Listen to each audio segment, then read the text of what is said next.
J'ai vu la première bande-annonce d'Avatar de Feu et de Cendres et il faut que je vous en parle. Ça faisait plusieurs mois qu'on se demandait quand est-ce que la saison promotionnelle du film allait vraiment commencer. On a d'abord eu la révélation du titre, quelques concept art, des images exclusives, mais rien de quoi satisfaire notre appétit. La première bande-annonce d'Avatar La Voix de l'eau avait, elle, été montrée plus tôt avant sa sortie. Et malheureusement, cette attente aura eu raison d'Avatar de Feu et de Cendres. Il y a quelques jours, la bande-annonce a fuité sur le net. Pour moi, il n'était pas question d'en voir ne serait-ce qu'une seule image avant de la découvrir en salle de cinéma. Ça peut paraître exagéré pour une simple bande-annonce. Je m'explique. Primo, je suis un grand défenseur de la salle de cinéma. Quand James Cameron imagine et réalise ces images, elles sont d'abord destinées pour le grand écran. Mais secondo, parce qu'Avatar, c'est un peu ma religion. Le premier est l'un de mes films préférés.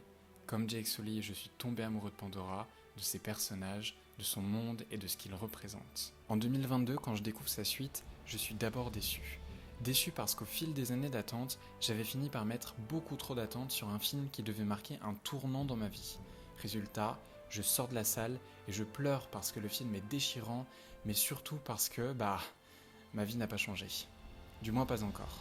3 ans plus tard, Avatar est de retour avec De Feu et de Cendres. J'ai évolué, je n'attends plus que le film change ma vie, mais ce troisième film est déterminant pour le reste de la saga. Je vois La Voix de l'eau comme une transition qui peut parfois ressembler à une redite, mais peut-être nécessaire, entre ce qu'était Avatar et ce que deviendra Avatar jusqu'au 5e film.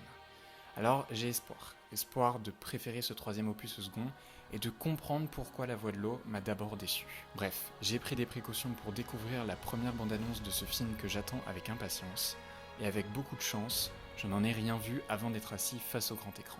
Les publicités bande-annonces défilent et moi, mon cœur bat très fort. J'ai une boule au ventre, j'ai peur de ce que je pourrais voir, mais je suis prêt.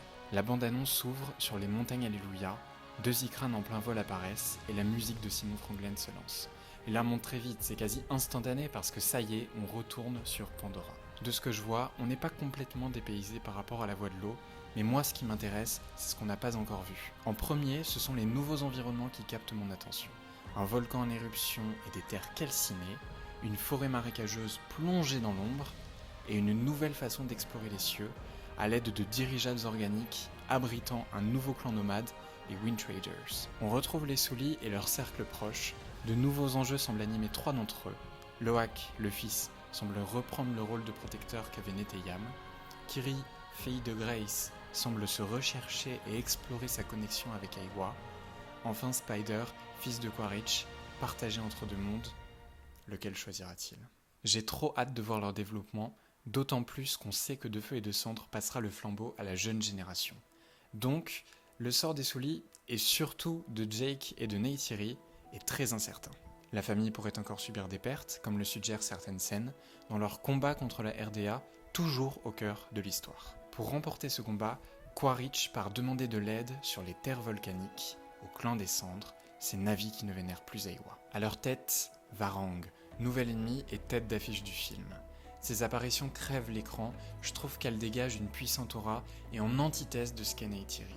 Elle promet d'être l'une des forces du film. Je suis vraiment curieux d'à quel point leur présence d'elle et de son clan peut amener une nouvelle vision des croyances Na'vi et peut-être bouleverser certains acquis. Bref, le film promet d'être un roller coaster d'émotions, embrasé par les flammes dont il ne restera que des cendres. Pour moi, cette première bande-annonce est une réussite. Elle présente les nouveaux enjeux de ce film, plus sombres, de ces personnages dévorés par la haine et la vengeance, en nous promettant de sacrées séquences. Maintenant, James, je place beaucoup d'espoir en toi. J'espère qu'Avatar de Feu et de Cendres n'est pas une simple redite d'Avatar La Voix de l'eau, et j'espère qu'il nous ouvre vers une justification des 4 suites, sinon, je risque d'être déçu. Mais j'ai envie d'avoir espoir.